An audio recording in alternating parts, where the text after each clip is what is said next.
What does emotional intelligence have to do with financial literacy? My special guest today on Awaken and Ascend knows the answer. As a certified trauma of money practitioner, Taga Iose is one who can show you how to stop the money stress and live your best life without overwhelm.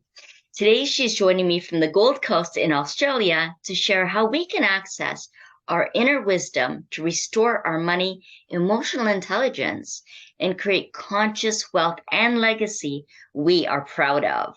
But first, a bit of background information here.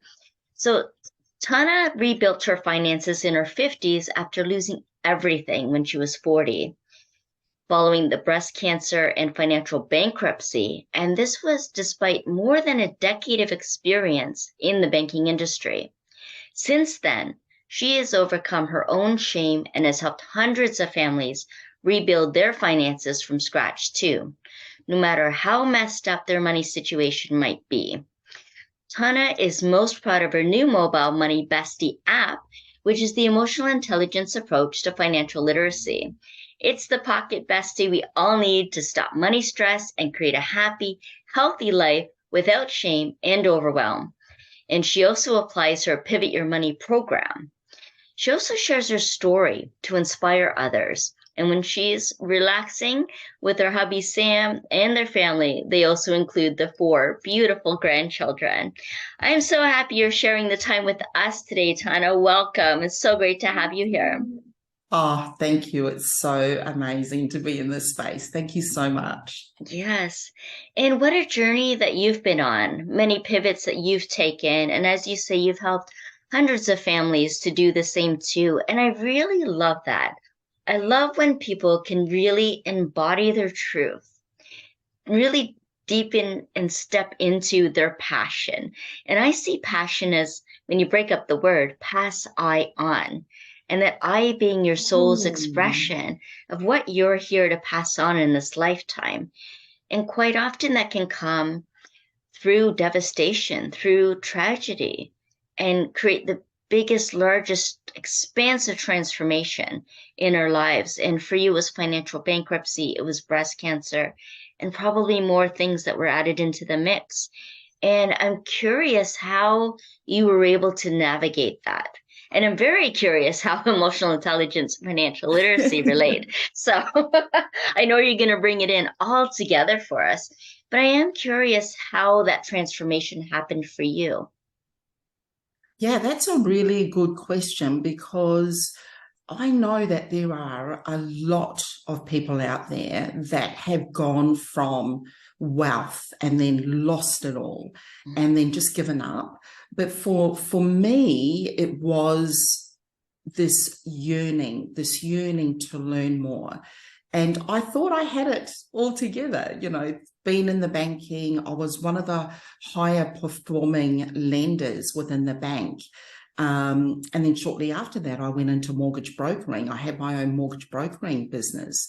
So when the breast cancer hit, it was at a time I was, as you do when you're transitioning into business, if anyone started their business, you are working long hours. I mean, you think 50 hours a week, and, when you're working in corporate or any type of long hours and shifts, is one thing. But when you're also transitioning into a business, you're really burning both ends of the candle, but one from a different energy. And so I found that when I was building my mortgage brokering business, that had actually become, when I look back, a perfect storm for the breast cancer. Mm, Working long hours, chasing income, so I was very motivated by the ego then. And so when it all came crashing down, I thought, how the heck could I have had this knowledge? And I see so many people in the banking and in the corporate industry that have really done really well. And I'm just like, how could I have not achieved that? And there was a lot of judgment. There was a lot of shame. And to the point we couldn't even talk about it to our family. Because my background is Samoan. I am traditional, like our family is very big culture. So there's always, if you come from a big culture family, there's always something on. So we couldn't even talk to anyone about that. We shrunk into our little shell. And so when we came out of the financial bankruptcy as well, so I had health bankruptcy and emotional bankruptcy and money bankruptcy, I was left in that dark place of, well, what else do I do? I only know finances. And then I discovered the whole community service called financial counselling. And I know that there is a version in every country. Many people don't even know they exist, and it's free. So when I started to discover that this is actually a service that I could have tapped into, I started to understand that there is an emotional side, there's a behavioural science behind the theory and the money literacy that is out there at the moment. And it opened up this, and as you say, this passion to learn more. Why did everything fall down despite having this knowledge? And this is where I actually went through my trauma of money training with a Canadian-based organisation. And it's called Trauma of Money. And they nailed it. They nailed that actually most of us know about generational and ancestral impacts on the way that we make money decisions, but there are actually about 6 different layers. And we all know them. We've just never been aware of them. And that's where the emotional side of it is. I equate it to my emotional eating.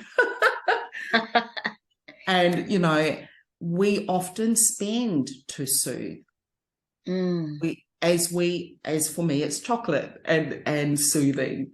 So money is just a different type of soothing that we use. It's a vehicle that allows us to soothe in ways that probably, we can look back and go, actually, I wasn't really wanting those shoes. I was needing love.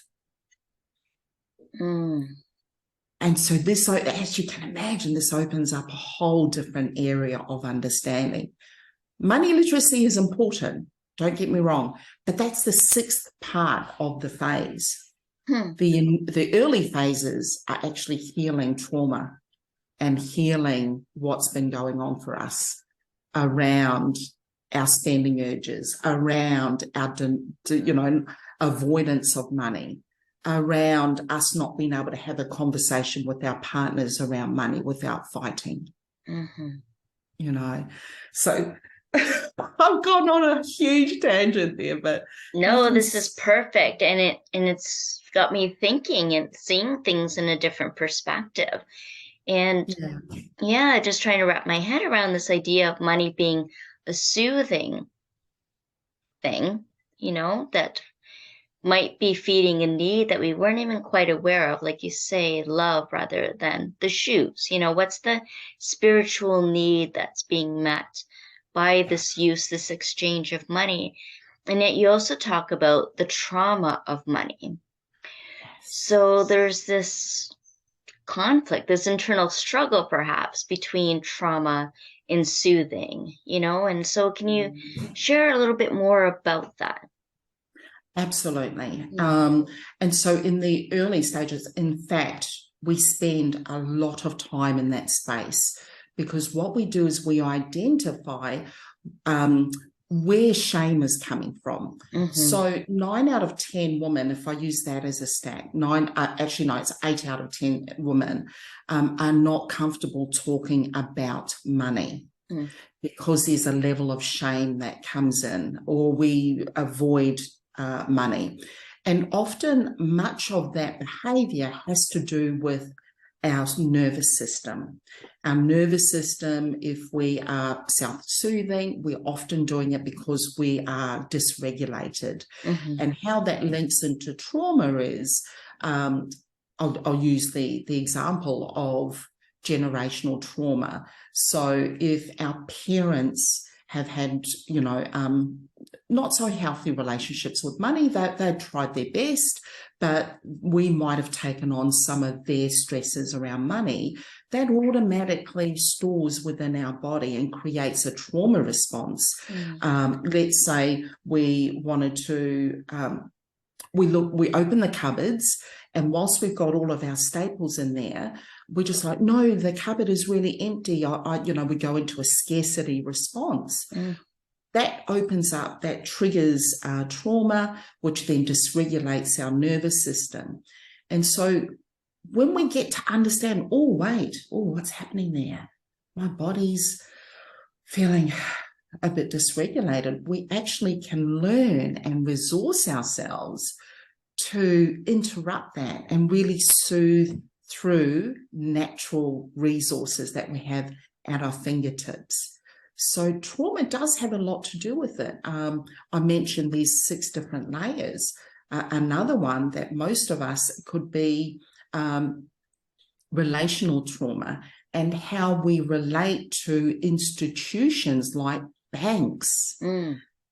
And that, for instance, traditionally women feel inferior when they go into a bank because experiences have been shared where they are talked down to by the bank manager, or undermined, when we're trying to have a conversation around money.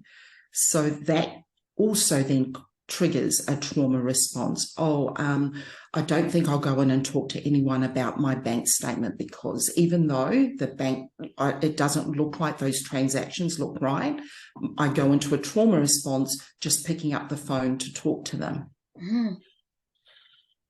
So it's everyday things, everyday signs and signals that our body is giving us to say, hey, I'm about to protect you right now. You're going into a trauma response. And what do we do when we're in trauma? We either fight, flee, or freeze, or fawn, like to please people or buy things for people. So much of this is actually related back to trauma responses.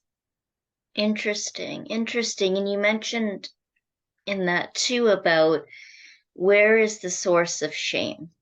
Yes. And going back to that source. And you also spoke about resourcing ourselves and resourcing ourselves, right? And we are not our shame. We are not our ancestors' trauma. We are not any of those sources of trauma. We are sovereign beings, right? We are perfect as we are, and yet we carry all of this memories in ourselves and in our beliefs and in our perceptions, and all of it conditioning our way of being and interacting with the world, being afraid to go into the bank or to pick up the phone in some cases, and having different cultural and societal expectations and social norms. I'm living in Canada, and here we don't talk about, don't generally ask people how much they earn or really anything about their finances unless you're a financial advisor,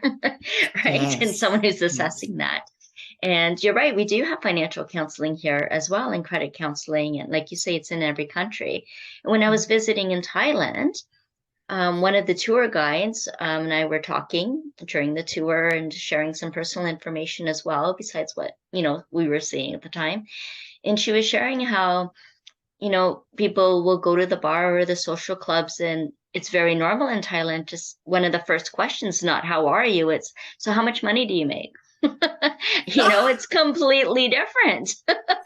Very interesting. Like, it's just a different way of interacting and being with each other. And so it's amazing, as you say, there's these 6 layers of the trauma and the emotional intelligence and the financial literacy, and there's so many layers even to our trauma. So how do we not get overwhelmed by it all? How do we tap into and access that inner wisdom so we're not so influenced by all these external sources and conditions that might support debt, and bankruptcy that can make us bankrupt on all of these levels if we're not aligned with our true Absolutely. selves, right? So how do we access our inner wisdom then? How do we become aligned and in our truth so that we can experience wealth in all areas of our life? Absolutely. And, you know, the key actually is to start with that understanding. Stephen Covey wrote about it, start with the end in mind. How do you want to be remembered? What's the legacy that you want to leave when you move on? What is it that you want to create? And so when we start with the end in mind and we go back to firstly understanding where's our what does trauma feel like when it comes up in the body. Now if I go back to my cancer, there were signs and signals that my body was distressed, but I didn't have the knowledge nor the ability to understand that language was coming from my body. We talk about, oh my God, that was my instinct, I knew that all the time and I didn't listen to that. That was going on for me, but at a much deeper layer. I was also drinking a lot of alcohol at the time. So that actually, when I look back, I had created a perfect storm because the way that I was dealing with stress and working long hours was drinking, was spending, was seeking outside resources. So when we go back to understanding what does our body really need, this is where, the type of work that we do here is around the modalities, the different modalities that are now available to us. And we all have different ones that speak to us. And the key is to find, right, what is the thing that I can tap into just like that when I feel like, oh, my heart is racing, oh, my shoulders are getting tense. Okay, my body's telling me I'm going into some sort of response. I don't need to know what's triggered it. And this is the empowering thing, because I thought, oh, I've got to go into therapy, I'm going to go. Actually, no, we don't.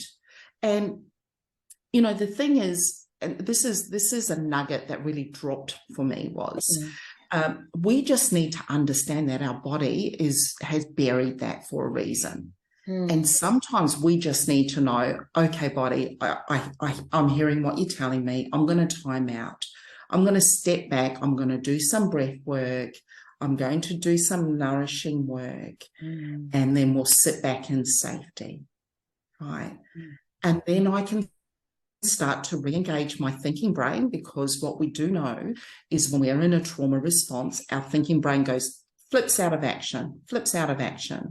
That's the brain we also need to do budgeting with. This is why when someone's in financial stress and they come to us and if I was to say to you, okay, let's do a budget, first thing you're going to do is run for the hills. I don't know, I can't think, because our brain's just gone out of it. It's done what it's meant to do.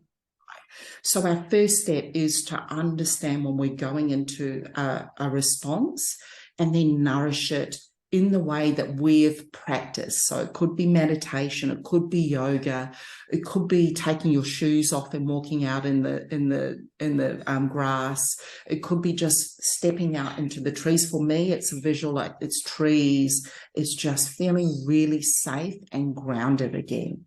Yes, feeling safe. Feeling Yeah. safe. And from there, we get to reimagine, okay, what is it that I should be? What is it that will realign me back into that, end of mind? What is it that realigns me back to my purpose, back to what I feel truly alive with? And so when we start to unpack all those things, it's amazing.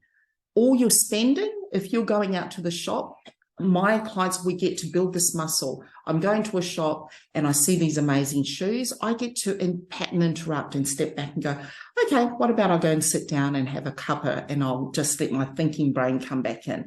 Am I emotionally looking at that? Do I really need it? Actually, I've got a pair of red ones similar to that I could use at home. So it's a really empowering process that you can go through to interrupt, pattern interrupt. If we are on the phone and suddenly something, we all know this, we're talking about buying a computer, and all of a sudden everything on social media is coming up about buying a computer. So we really get to notice that first and then step back. I've gotten as far as buying something in a cart online, and I've pattern interrupted, go step back and go, oh, right, okay, hold on, let me just, if I really want that, I'll come back to it. Mm-hmm. So little things like that allow us to take our sovereignty back when it comes to a lot of the marketing things that are going on out there, and we take back our power to make those decisions. Yes, indeed. And pausing, like you say, to reflect and asking those questions to ourselves, to access that inner guidance, see where our soul is leading us, slowing down our mind enough to decide what need this is actually filling, and is it actually filling that need, right? Understanding the difference between a want or desire and a need, or even an attachment to something, right? And this is amazing stuff. It doesn't have to be complicated, Right. because you have the answers. I guess, when in the colonized world, and again, this is one of the systems of oppression that, a lot of systemic issues drive the way that we spend, believe it or not. The need for me to have straight hair and buy the best straightener, really. There's a need for me to have shelter, but there's a want for me to have an 18-bedroom house. Right. So when we get to reduce the shame and increase our ability to discern between what is really needed and what is a soothing decision, so powerful. Wow. Wow. So beautiful. And so in your work with the coaching that you do then, Tana, what is it that you take people through? How do they work with you on this stuff? Like you say, you don't have to go out and get a therapist, but it is helpful maybe to have a coach or an advisor. Absolutely. When all of this is still new for you, then how do they go through it with you? And the important thing here is therapy is an important professional, counselling is important professional, doctors are important professional support. So it's part of us understanding what do we need for our resources. So, it is important to understand what is it that I need right now to help me through. And for some people, they do need to unpack some deep things. And for some people, they would need to speak with a professional to help keep them emotionally safe. To have those conversations. Now, good coaches are able to just decipher the difference. So if someone's working with me and we're talking about moving forward around goal setting and what's blocking them, but there's some real deep things there, I would often do a warm referral and suggest that they have a conversation where they can work with different support services. This is all part of the resourcefulness. You can have resources available at your fingertips that you've developed, but you can also have resources available through professional support services as well. Right. So in terms of the flow that we go through is the initial regrounding, restabilizing in safety. And that is safety in our basic needs, it's safety in our emotional needs, so that we are then beginning to understand our self-actualization process. So we know this model. We know that once we've done that, when we're driven, when we're clear on our what we want to achieve, we then get to reimagine how we move through whatever it is that's blocking us monetary. And that is actually the point when we introduce money literacy. Right. And some of that transition through that allows you then go back to the resources. Okay, so I asked you to do a spending diary for a week. And I underestimated the impact that request would have on some people. And one of my clients, she actually said to me, I'm so sorry, I've been avoiding you because since you asked me to do a spending plan, I went mad because my mind told me, oh my gosh, she's going to make me stop spending now. So I'm going to spend everything I can. Wow. It's going crazy. So that was an invitation for us to work out, okay, where's this coming from? Mm-hmm. Because actually a good spending plan is something that allows you to spend without guilt. And without feeling spent. Yeah. Yeah, absolutely. It's Yes. just because it should be nourishing. Mm-hmm. How do we spend so that we feel nourished and we get to really amplify what our purpose is here? Mm-hmm. Oh, yes. I love that. I love that. And so how would people connect with you then? Yeah. So Facebook, I do a lot of work on Facebook at the moment. So I can pretty much promise you Taga.Iose, so Taga.Iose. There's going to be one person with that name there. So you are welcome to connect with me. I'm big at connections as well. And we've got a link that will pop down here that you'll be able to contact me through different avenues, whether it be Insta, LinkedIn, or Facebook. Yes, perfect. We'll definitely have those in the show notes for everyone. And what other final words of wisdom do you have for us today? One thing that this is something that I always seem to say when I'm speaking to people, because I do work on money crisis lines as well, Mm, is this. You have done the best that you can do. You've made all the right decisions based on what you knew at the time. mm-hmm. There's no shame in that. Right. So now, as you begin to increase your education on all the different levels, you're going to be a different person, and you're going to be able to look back and love on yourself and Mm, know that that was part of your journey. yes, amazing. Acceptance, forgiveness. And it's really debt forgiveness too, isn't it? It's part of that. And to fill yourself back up again. And I'm so Yes. grateful that you're doing this work, Tanya, so that people can fill themselves back up again, and not feel the shame and the overwhelm anymore, that they can really step up and experience great health and great wealth through this Yes. process. Yes. Incredible. I just really enjoyed our conversation today. I'm so grateful that you've been showing up for us today. Thank you. It's been amazing. Thank you for this space. I'm looking forward to connecting more too. Yes, absolutely. And to each and every one of you that also been watching, I love that you've joined us too, and we look forward to further connection with you as well. I'm Jennifer Regular, the Soul Illuminator, lighting the path, and I invite you to subscribe to this channel again for a new speaker every week, teaching us tools and strategies and stories to inspire you to awaken and ascend. Bye for now.